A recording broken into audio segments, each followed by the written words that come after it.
Hi, I'm Rory, and with me, as always, is Ken.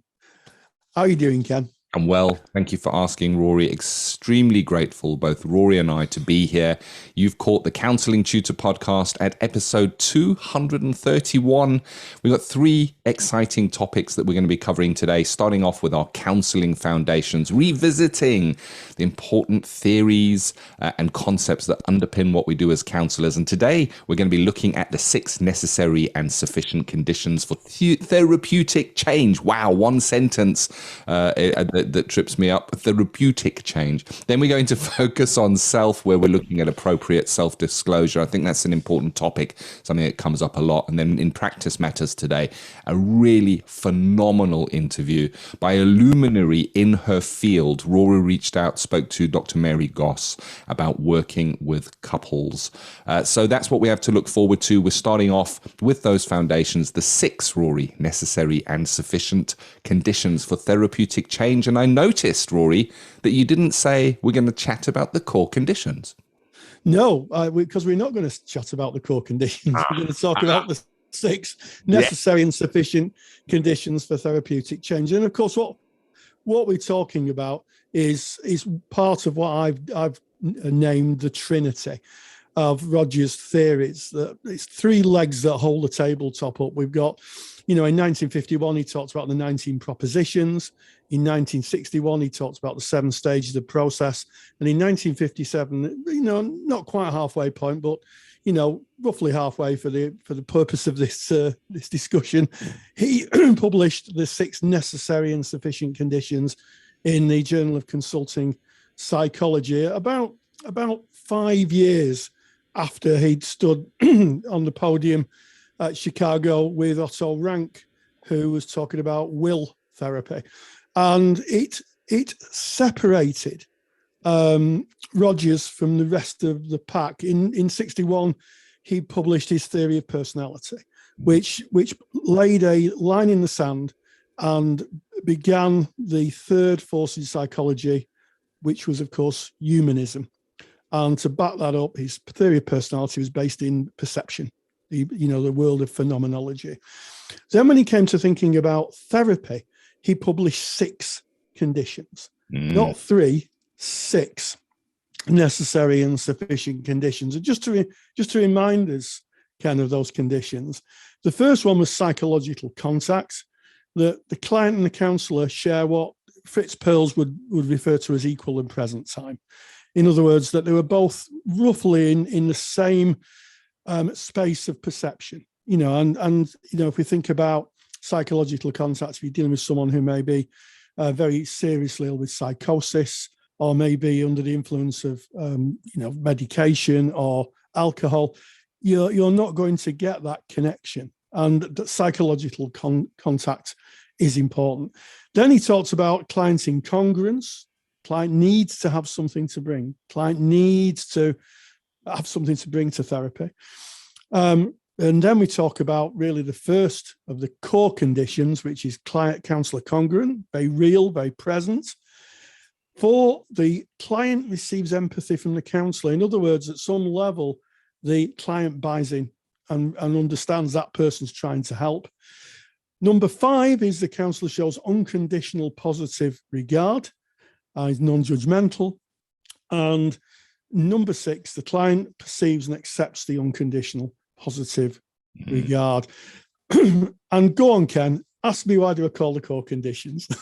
Rory, so often when we're kind of thinking about these conditions, we say the core conditions. When was it, can you explain, please, pray tell, Rory, that Carl Rogers mentioned the term core conditions? Well, he didn't. Carl Rogers didn't mention the core conditions at all.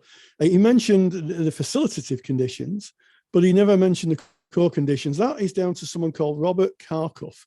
And for those of you who are doing skills, you may know the Karkoff and Truax inventory, where you can map empathic and congruent responses.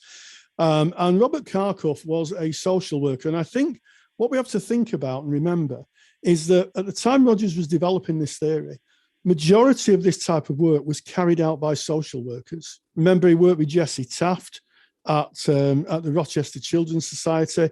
Taft, who translated Otto Rank's work from the German into English, and in fact introduced Otto Rank to Rogers. And Karkoff was a social worker, and this is the bit that sends a shiver up my spine when I talk about this, Ken, is that what Karkoff did is he took 3 conditions that could be used anywhere else other than therapy. He took empathy, congruence, and unconditional positive regard. It formed the basis of modern social work practice. It formed and permeated into education, certainly here in the UK.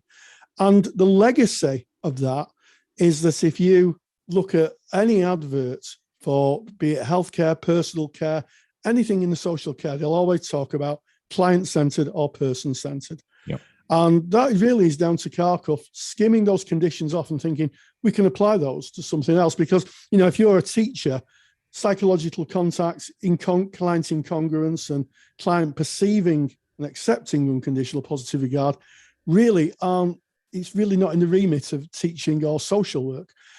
So the impact, dropping that pebble into the pool, the ripples are massive, and they still resonate today, all the way through history from 1957. It's incredible. It is incredible. It's incredible that those ripples, what they have created, and the change and the difference that has made. And I think that I'm so glad that we were able to focus in on core conditions versus 6 necessary and sufficient conditions. Rogers said there are 6 conditions. They are necessary. In other words, they have to be there for this psychological contact and for the process to play out. And he also says they are sufficient. That is all we need. Yeah. Those 6 necessary and sufficient, not 3. 3, we're working with half of them. And of course, they're powerful. Empathy, congruence, UPR. They are so powerful. But they only make sense when we look at all 6 of them together. So as you said, Rory, we talk about the facilitative conditions rather than core conditions, if we're speaking in the language of Rogers, facilitating the relationship. And of course, the other 3 are based within the client. So if we take them one by one and we talk about psychological contact between counselor and client, you've already mentioned what that might look like, Rory, and what might impair that, such as being under the influence and the client not being able to fully engage in therapy. Well, that would break psychological contact. And if we look at Rogers' theory, he says if that is broken, then the rest of the relationship falls down. They are all necessary to be there. And they are sufficient if they're there. In all 6 of them are there. There's the word stumbling again, Rory. So another thing with psychological contact we might look at is if somebody is sent for counselling, they don't think they need counselling. They're going in and they sit down in front of you and you say, well, what is it you want to bring? And they go, well, nothing really. I've been told I need to come in here by my work, by, I don't know, my teacher, wherever you might be working. Then the question is there psychological contact? Is that client there for the reason of being present, being engaged in the relationship, or are they going to be standing slightly outside of the relationship with their arms crossed watching you work? You're not going to break through there because the person is not there's no connection. That psychological contact. I'm here for this process and I'm engaged in it with you. So there's that psychological contact. Then it speaks about the client is incongruent. Now, when we look at the facilitative conditions, we are told congruence is really important. And congruence, what is that? This is from the point of view of you, the therapist. Congruence is what you feel inside is shown outside. It is a transparency of you as a person within that relationship. You're not playing the part of a therapist. You're really being you in that human-to-human interaction. And you're being 100% truthful with what you say and how you act and your way of being within the relationship. So that's the congruent side of the facilitative condition. But within Rogers' theory, he says the client is incongruent. And of course, the client is incongruent. What they're feeling inside is not what is represented outside. And that is what causes the pain. And that is what brings them to see you in the first place. They come in going, I'm feeling like this, but I shouldn't. In other words, they're inside, it feels like this, but I shouldn't feel like that. Therefore, there is incongruence. I'm feeling like this and I don't know how to make that go away. It's affecting my life. There is an incongruence. So the person coming into therapy, if there was no incongruence, if they were completely accepting of who they are and how they are, they wouldn't be presenting in therapy in the first place. So they need to have that level of incongruence, Rory. Yes, go jump in. You're absolutely right, Ken. You're absolutely right. And I think, and if you're a student listening to this, pens out. I'm going to drop a truth bombshell here. There's three client conditions, and they're congruence, empathy, and unconditional positive regard. Those are important to the client. But the other three conditions are actually, pens poised, they are for assessment. And it allows the therapist to make an ethical and realistic assessment of can therapy take place. If you have someone who isn't in psychological contact with you, then really you're not going to get very far. If the client hasn't got anything to bring, maybe, and we think about coming to the end of therapy where people are just coming maybe sometimes for a chat and actually no work's being done, then there's no therapy taking place. And also, and I think this is the really important one, client perceives acceptance and unconditional positive regard from the counsellor. And that's about the relationship. And that is a great, when we think of assessment tools, we think of ticking boxes, 1, 2, 3, 4, 5, good, bad, excellent. But actually assessment here is phenomenological. It means the therapist has to make a call on, is the relationship functioning enough for the other conditions to work, or at least the core conditions. And if it can't, then obviously some reparative work or a conversation about, am I the right therapist for you? He covered all the bases, Rogers. He did, and that you've just mentioned there, that's the final one that I wanted to dive into, and that is the client perceives acceptance and unconditional positive regard. So if we go to the facilitative conditions, we as the counsellor are using our way of being to show empathy, to try and understand it from the client's perspective, and we are working to be non-judgmental within that relationship, no matter where they are, what they've done. We're not judging that; we're just being with them. However, we look at the sixth necessary and sufficient condition, which says if the client doesn't perceive that from us, if it's not there, if they don't get it, then it is not effective therapy. So an example of ineffective unconditional positive regard and empathy is like this. If you're watching a film and that film has got a touching moment in it, you may feel a level of empathy. You may feel for the person, the character that is being portrayed in the film. So you are expressing empathy. You're feeling that emotion within, but the person in the film has no idea that you're feeling that empathy. They don't know because they're on a film. So within a client relationship, we feel the empathy. It comes up within us and we're showing that unconditional positive regard. But unless we are expressing ourselves in such a way that the client goes, I'm being heard. This person gets me. This person understands me. This person accepts me for how I am. Then we're not hitting that number 6. Client perceives acceptance and unconditional positive regard. It brings it together. Taking 3 of the conditions and standing them alone, I think it makes them lonely because they need to be with their 3 pairs. 3 pairs. What am I talking about? Pairs or twos?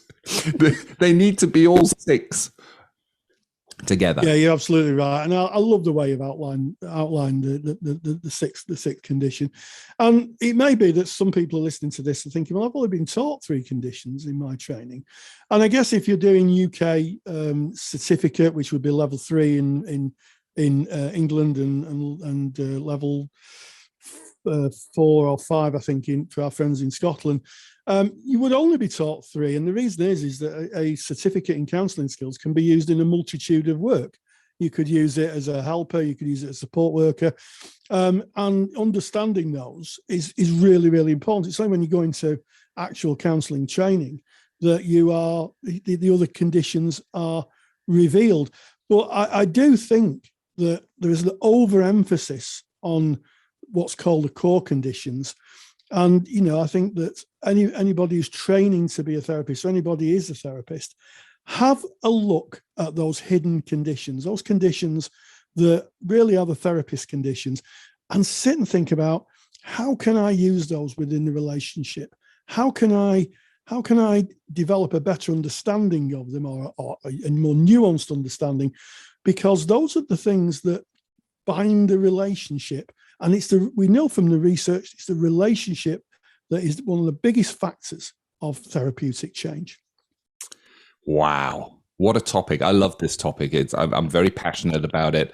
You know, if you'd like to delve a little bit deeper into this, if you want to have all the references to what Rory has shared with the historic development and where it all came from, then grab the handout. And the handout is free. It's one of Rory's super duper handouts. It's called The 6 Necessary and Sufficient Conditions, outlines what they are, the origins of the term, speaks a little bit about the core conditions and why they called that and where that came from, speaks a little bit about the hidden conditions that we've just discussed here today, and it's got some amazing references in there, so academically citable in assignments or just for general interest if you're already qualified. Where do you get it from?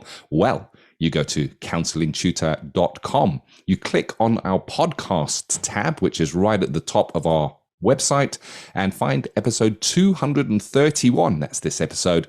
And right there on the page, you can download your free handout, 6 Necessary and Sufficient Conditions for Therapeutic Change. There you have it, Rory. That is our Counselling Foundations. Moving on now, we're going to go to our focus on self, where we recognize that you are the beating heart of your practice.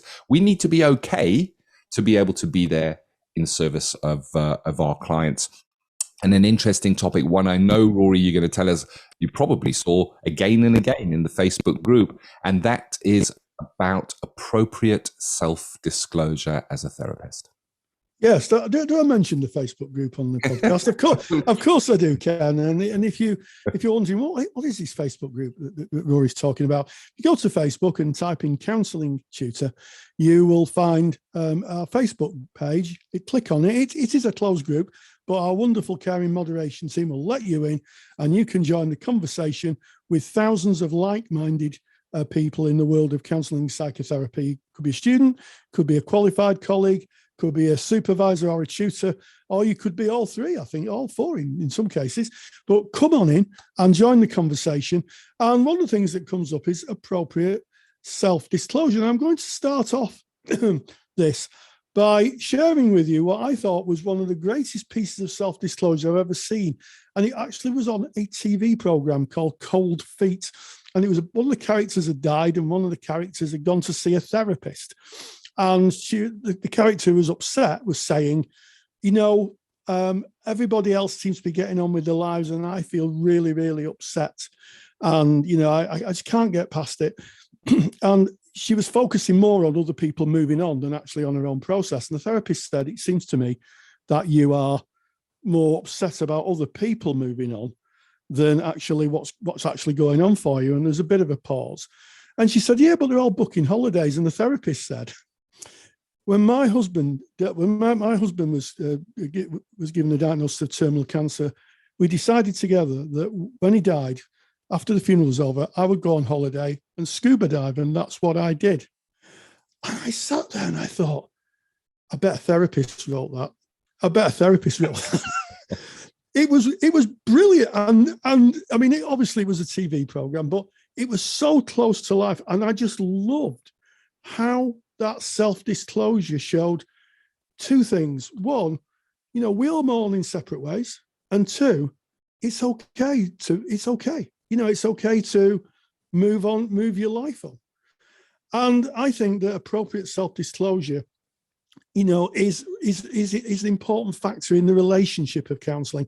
Yeah. And I think that, clients want to work with a real human being. And I think disclosing a little bit about yourself, if it's in service of the client, is appropriate and helpful.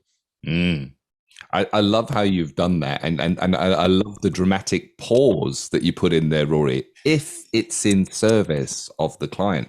Now, when we're not speaking about self-disclosure. That's not what this topic is about. It's about appropriate self-disclosure. And putting the word appropriate in front of self-disclosure would indicate that there is also inappropriate self-disclosure as well. So when we disclose that from our own past, that we have been through, we're walking a line. And the question is always, is this in service of the client? Because it can be inappropriate if we are leading the client. If we're saying to the client, that's nothing. Let me tell you what I did. Let me tell you about my life. Oh, that's interesting that you said that. Now let me tell you about what happened to me. That is, of course, inappropriate. It's not useful at all to that client. Appropriate self-disclosure will have some positive impact on the client. And we can now look at maybe what would make it appropriate. So I'm going to start us off for a few points here, Rory. I'll kick the ball, and I'm going to say appropriate self-disclosure might be normalizing something that the client feels only they are experiencing this. They're the only person in the world. They are less than because they are feeling this in this situation. We might disclose and share that others also feel this way. I, as a therapist, might have felt this way, to normalize that it's okay to feel that way. There's one appropriate self-disclosure.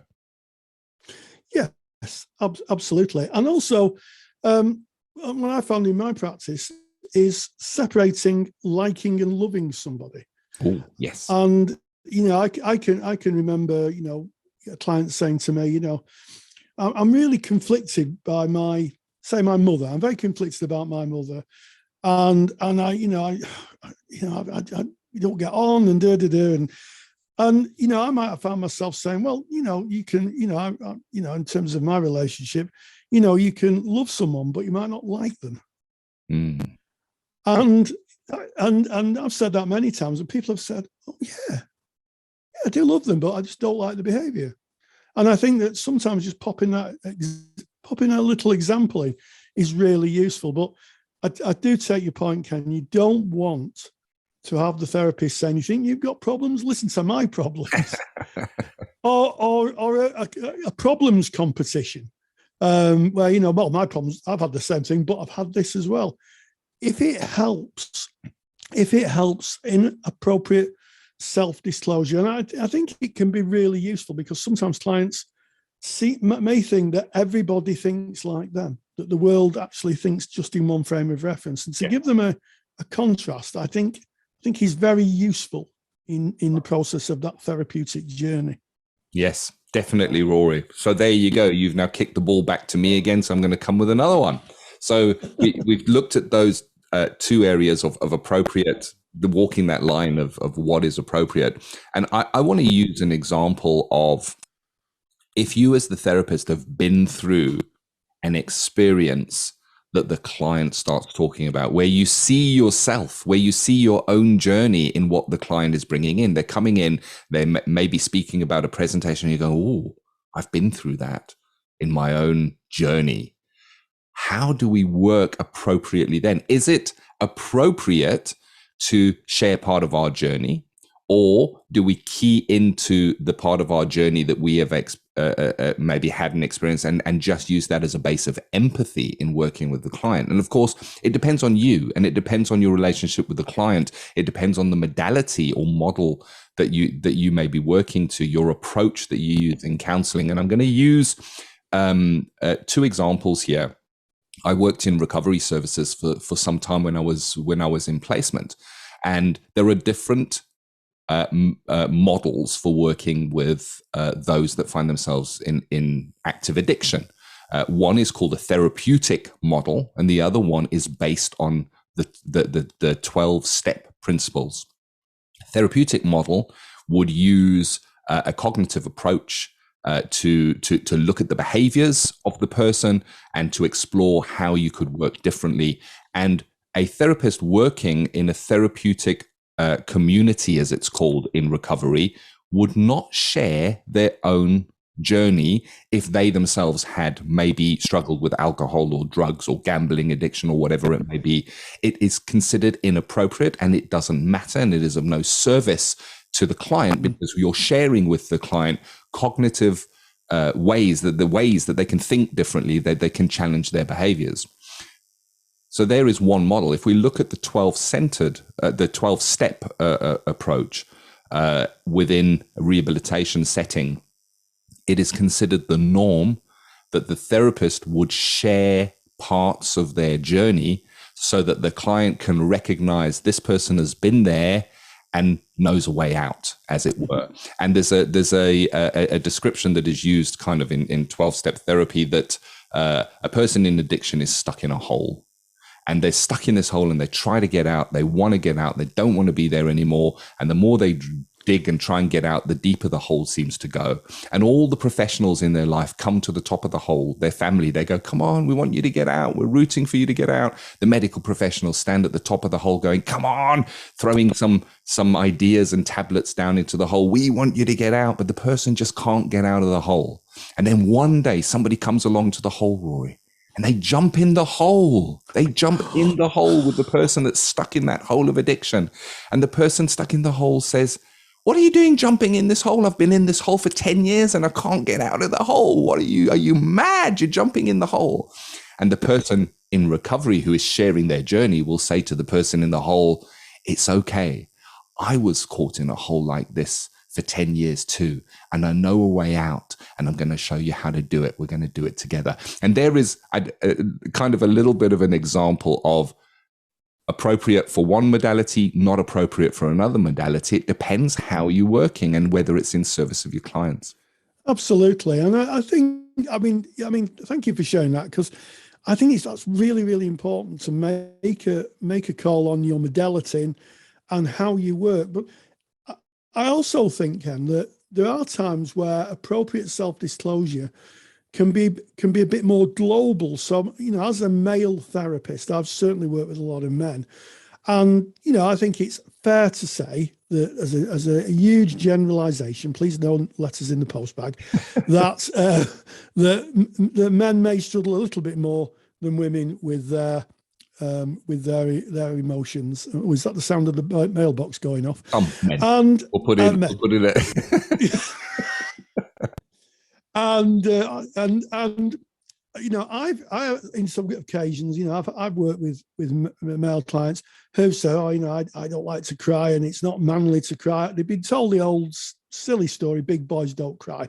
And I've said, I cry, if I see a bit of a movie, I shed a tear, a bit of music, if I see something touching, I find myself filling up. And, for those who've seen me, I'm quite a big fella, quite a big guy. And, I've had looks from clients like, really? You cry? And it's like, yeah, of course, that's okay. It's an emotion. It doesn't really pick on your gender. That's an emotion. And I think that's appropriate self-disclosure. Oh, yes. And very, very, very useful. I know some of my female colleagues may very well speak to female clients about issues that are experienced more by women than men. And that's appropriate self-disclosure. It speaks in service of the relationship. I don't think you can have a relationship without just a bit of self-disclosure. You don't want to be a mysterious therapist like Dr. Freud sitting there with his notepad, trying not to get involved with the client. Unless that's your modality and that's what you trained in, which of course, I suppose there so. you go. Yeah. But I mean, so much now, as we said in our previous topic, the therapeutic relationship, the relationships itself is really, really important, if not the most important. Some research seems to suggest in terms of the positive outcome for a client. And the big word there is relationship. And there's two people in a relationship, but it's not it's some one person sitting, listening clinically and writing down. There is an integration within the relationship. We bring ourselves as therapists into the relationship. Appropriate disclosure is how much of ourselves we bring. And when we hold a little bit of ourselves back, because sometimes it's inappropriate to disclose something. Other times it's really appropriate to disclose. And it's idiosyncratic. Again, what I mean by that is it depends on who that client is, how deep that relationship, how it feels in that moment. how it feels in that moment. If we look to person-centered approach, we're taught about immediacy. That's bringing part of yourself into that relationship pretty strongly. This is a great topic for conversation, and we don't have any answers. Don't quote us on anything we've said here, because this is just two colleagues having a discussion about appropriate disclosure. The importance is we're having the conversation, we're thinking about it, and that's what this podcast is about. It's about getting you to ask those questions, have that discussion with your peers. What would you do? Take it to supervision. Speak about disclosure within supervision. If you are finding yourself sharing some with the client, go to your supervisor and discuss that. Was it appropriate? Did it work? What did it do for that client? Did you feel afterwards that you wish you hadn't said that? Are you glad you said that because it gave progress for that client? And I think as long as we're examining our practice, examining what we do, asking the right questions, then we're just keeping our sharp focus on that benefits and is in service of our clients. Oh, I want to do a round of applause at the end of that Ken. And I think sometimes as therapists, we can overthink the counselling, the whole counselling relationship. When you boil it down, it's two human beings sat in a room, two people, one in service of the other, trying to help the other find the way out. And, if that means sharing a little bit about yourself, I remember many years ago, I'm blessed with a double barrel name, and some people perceive that as me being posh, which is interesting. And one of my clients said to me, "Can I ask you a personal question?" And I'm thinking, "Oh, okay." I said, "Yes, of course. It depends what you want to ask, but yeah." And she says, "Do you like opera?" And I said, "No, I'm not a big fan of opera." She said, "What kind of music do you like?" I said, "Well, I like Oasis, a bit of Motown, maybe anything with a drum beat." And she was stunned. She said, "Really?" And I said, "Yeah." Oh. And from that moment on, the relationship changed. She must have thought that, I don't know what she must have thought. I was a member of the royal family or something. And she just realised I was a normal guy. I like normal music, and, I'm a proud son of Manchester. And that was it. The relationship shifted. And that was about appropriate self-disclosure. I just said, that's the kind of music I like. I didn't say anything more or less. So, yeah, I'd echo Ken's sentiments here. Talk about with your supervisors, if you're in training or your peer group, or, with other therapists, and get a sense of how other therapists work with appropriate self-disclosure, because it's a seasoning in the therapeutic mix, I think. Oh, yes, adding that flavor and the depth of flavor. Oh, I like it, the seasoning analogy there. I'm going to stay with cooking. In my head, at least, anyway. I'm a bit peckish at the moment as we make this podcast, Rory. I think a topic for a future podcast, potentially, when clients ask us questions, because you just shared there from your journey that a client asked you questions. And as long as the question is not things like, what should I do? What do you think I should do in this situation? Because then we would be inappropriate. Well, we would be taking power away from the client of finding their own way. I guess, or depending on your modality, maybe you would suggest a action or something that they might do, or some homework if you were doing CBT. But if they say to you things like, "Do you like opera?" I wonder if coming back with, "Oh, that's interesting. I hear you're asking me if I like opera," is a good answer. Or, "Where are you going on your holidays?" "Oh, I hear you're asking me where I'm going on my holidays." Is that, if we're being asked questions about ourselves, how much of that do we share as well? Is that appropriate disclosure? When does that become inappropriate? Another topic, of course, because we're coming to the end of Focus on Self today. But I like that you've opened the doorway to that, Rory. Let's close the doorway on that for now, as we come to the end of this topic, and put it down as a definite discuss again, as we now move away from that focus on self, with recognition that you are the beating heart of your practice, into Practice Matters, where we dip our toe into what washes up in the day-to-day running of our practice. And this can be anything from the business or paperwork of running a practice, through to presentations that we might have within our therapy room, or to CPD or special areas of interest that we may choose to train in. And today is one of those topics. Rory, you spoke with Dr. Mary Goss about working with couples, which of course is specialist training. We would need a postgraduate to go and train to work with couples. A lot of intricacies there, can't say that word. Yes. It is moving parts. Moving parts. Thank you. Oh, I've definitely got my autistic head on me today. I'm tripping up over absolutely everything. I do apologize, but there you have it. So you met up with Dr. Mary Goss, who is a great friend of Counselling Tutor and who has actually built a course with us, Rory. She has, and I would say part of my work is to meet fellow professionals in the field of counselling and psychotherapy, and I always do get slightly giddy and slightly excited when I'm not going to meet with Mary, because she's such a wealth of information and just such a wonderful person, and she's recorded a fantastic lecture on couples, working with couples, for the Counsellor CPD library, and I caught up with Mary as to discuss what are the main differences between couples working and working with individuals, and this is what she had to say. And we're joined by Mary Goss, who is a couples therapist and has done a fantastic lecture on couples therapy for the Counsellor CPD library. So, Mary, you're very welcome. Good morning, Rory. And, thinking about couples therapy, it is a progression maybe from those people who've trained. They're trained and they've worked with individuals and then they decide to work with couples. But would you say that getting some training in couples therapy is useful or even essential when considering this? It's essential, Rory. It's essential. It's not a place that we can dip into and dabble with, because, there is a feeling out there among those who do work without training that it's really not much different to working with two individuals in the same room at the same time. And obviously that couldn't be further from the truth. So that worries me a lot. What are the kind of things that may not be apparent if you're just seeing, as you said, two people in the same room?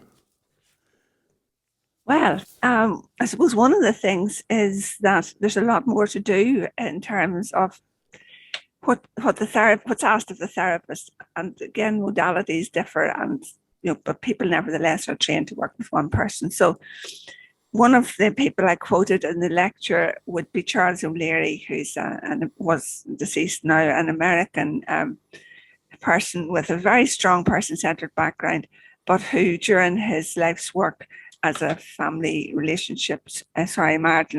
family therapist, I should say, developed a way of working, even with person-centered work, to be a couple therapist. And I think what he says is that, as a couple therapist, we need to be a facilitator, a witness, and an educator. Now, that doesn't come naturally at one level to a lot of people who are trained individually when you're dealing with the relationship as your client. So, there's so many things, really. It's a very big question. It is very different. And I think Bill Doherty, again, who's somebody with very strong feelings and very strong opinions on this, I won't spoil anybody's fun if they're going to watch the lecture, but he makes a really good analogy to the medical profession there in terms of a broken leg, but I won't say more about that just now. Anyway, if you go in as an untrained person to work with two people, you will find yourself making considerable mistakes. Whether you're a beginner who's just qualified or whether you're a long-term experienced therapist used to working with one person at a time, you will make massive mistakes. This is for sure. Of course, the thing is, you won't know you're making mistakes. That's the key thing, isn't it? That unconscious incompetence that we've spoken recently on a podcast about. Absolutely. That you won't know you're making mistakes. Now, you mentioned, a person-centered approach, but would it be fair to say that there may be a little more, shall I use the word activeness on the part of the therapist in couples therapy? There may be more things for the therapist to do. Far more things to do, Rory. There has to be structure. There has to be a clear awareness of the context these people are in. So, a beginner most certainly will lack structure. And if you lack structure, then the couple will talk over one another, they'll talk at one another, and they may well lose to a certain extent, lose control of how they're talking to one another. So with no structure in place, that will happen to any therapist who's not familiar with how to handle things. You've got to be active. You've got to get in there. And I think two of the things I can recall from the man I mentioned earlier, Charles O'Leary, would be, slow it down, and on top of that, then be a world-class interrupter. Yes. So you have to be a world-class interrupter. Now, many counsellors, whatever their way of working, will not naturally come in and interrupt and stop and pause and tell people to hold it and wait and take turns or whatever has to be done. But interventions, and there are dozens, there's hundreds of ways to work intervention-wise with couples, but we need to have, I suppose, maybe a fully competent and ready to become really good couple counsellor or therapist will have studied several approaches. Yes, and I think that there is a danger, having spoken to you before about this at quite depth, I guess there is a danger that without that kind of structure, it could just get into an argument and a they said, he said, she said type of finger pointing, and the therapist may end up as a form of referee.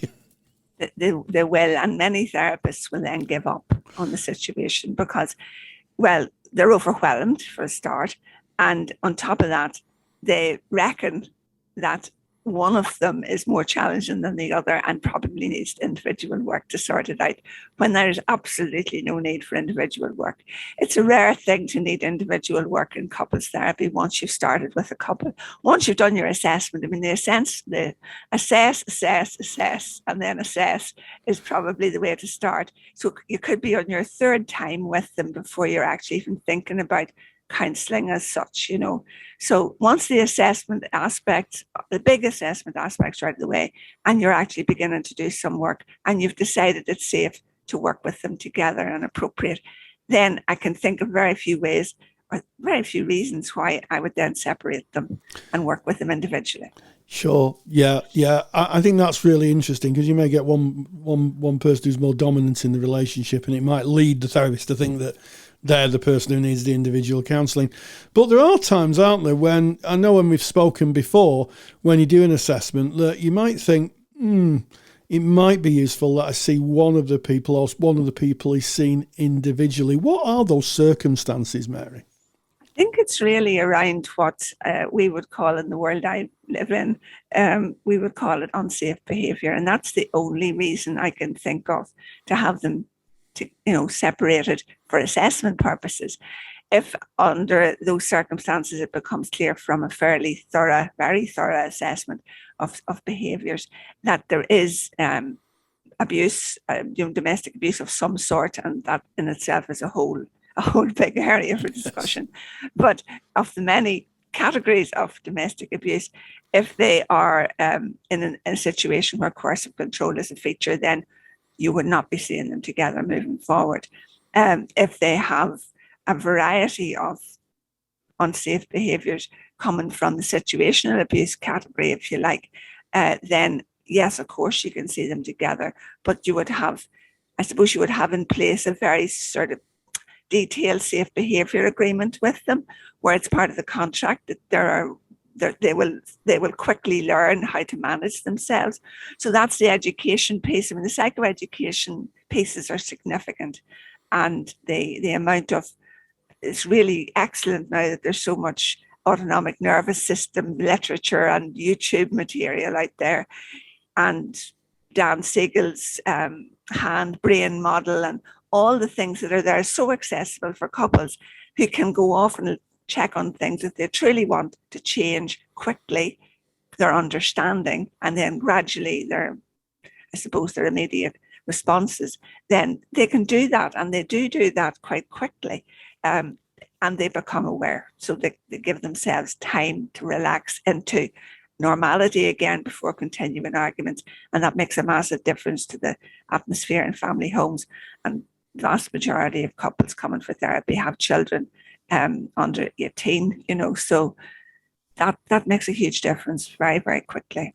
Yes, and I think you bring up very nicely into my next point: safety. Couples sometimes have children, and what are the considerations in terms of safety, protection of children that a couples therapist may have to think about? Well, I suppose that some couples coming in for assessment will say up front, yes, the children have heard us shout at one another, they've seen us push one another around. They openly sort of recognize that, and maybe why they've come. Other couples say, oh no, we never argue until they're asleep, or they don't know we have arguments. And I would say, I doubt that very much. Children's radar is very well tuned and they know very well what's happening. Other couples say, we never argue, but we haven't spoken for the last 3 months. And you're thinking, well, that's horrendous from a child's point of view. So whatever it is, whether it's silence or whether it's loud and inappropriate things being said and even physical things being done, every child deserves to have a comfortable, safe and secure place to develop. And it impacts physically, physiologically, it impacts child development, obviously. So it's our number one concern that we identify. And if it is the type of situation where it's not coercive control, which the bulk of our cases coming for couples work are not coercive control type of domestic abuse or domestic misbehavior, let's say, then they can deal with that. We can support them in dealing with that. And big changes can happen quite quickly, which is very hopeful. Unless, of course, you've got addiction mixed in with it, in which case then the context becomes more and more complicated. Yes, and I guess with addiction, that would be a different form of assessment and maybe a different form of contract. Yes, it would. And some people come in with what any therapist would recognize as addictive behaviors that are at the edge of needing sort of professional support, and no different for the couple therapist. The difference probably in the last number of years is that we would now, I believe, as couple therapists, we would insist on they go off and they get their situation examined, GP, medical situation looked at, some support in place, and then we would take them back as a couple fairly quickly. In the past, it used to be, oh, they need to be clean for, or, free from, for a long period of time. And that, there's a lot of research that shows that that's not necessary, that the recovery process is greatly enhanced for both people by being in the couple relationship, in couple therapy. So there's a lot of good research on that, and it points in that direction. So yeah, that's a slightly different maybe journey for the therapist as well as the people concerned. But yes, much more assessment needed for those specifics to make sure we're not assuming things will be fine and we will, perform miracles. We will not perform miracles until the person with the relationship, whose main relationship is with their substance or their behavior, and they're never going to be able to work on a relationship with their partner. It's just very like infidelity in some ways.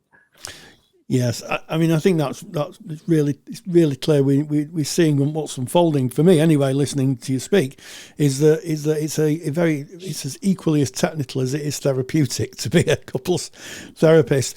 The final question I want to ask you is the diversity element, working with people who are maybe different to you. What does a couples therapist have to consider when working maybe with people in the LGBTQ plus community, or people working with people who may be from a different kind of societal structure than their own? I suppose the techniques wouldn't differ so much, Rory. There's a need for a lot of knowledge and personal examination of our own issues around everything we do, and especially when there are issues that would be as likely to be divisive for therapists as some of those that you've mentioned.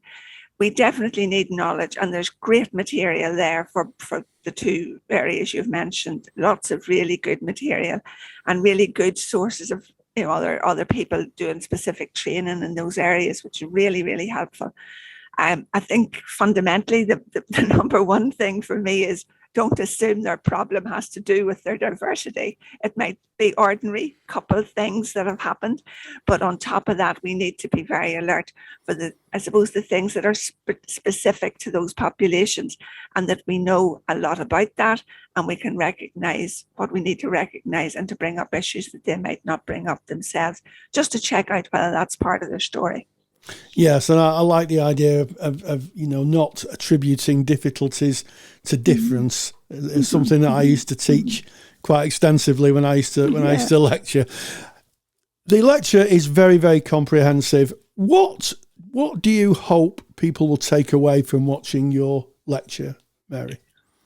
Well, if you are somebody who has tried to do some couples work without maybe the foundations to support you to do the best work you can, I would love to think people would say, okay, I can see now I do need to do something about this, and I need to get myself some solid, comprehensive, well-managed training and start enjoying couples work, because it is the most rewarding. It is probably the hardest form of therapy, according to some experts, but it is the most rewarding in terms of job satisfaction. It's excellent.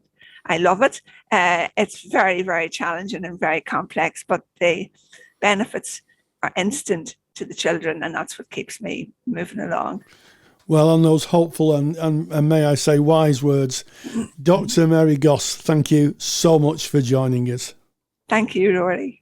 Massive thank you to Dr. Mary Goss, and of course to you, Rory. I mean, you host them beautifully, these interviews. You really do. You really extract the meaningful, useful information. I'm very grateful for that. And of course, if you're interested in what you've heard, interested in couples therapy, interested in hearing more from Dr. Mary Goss, Mary did make an incredible lecture, which is now live in the Counsellor CPD library. If you're a member of that, log in and go and watch that lecture. It is outstanding. If you're not a member of the Counselor CPD library and you're wondering how you can get access to that, it's so simple. Just go to counsellingtutor.com, right there on the homepage, all the information you need to join up. And of course, this has been the Counselling Tutor Podcast, episode 231.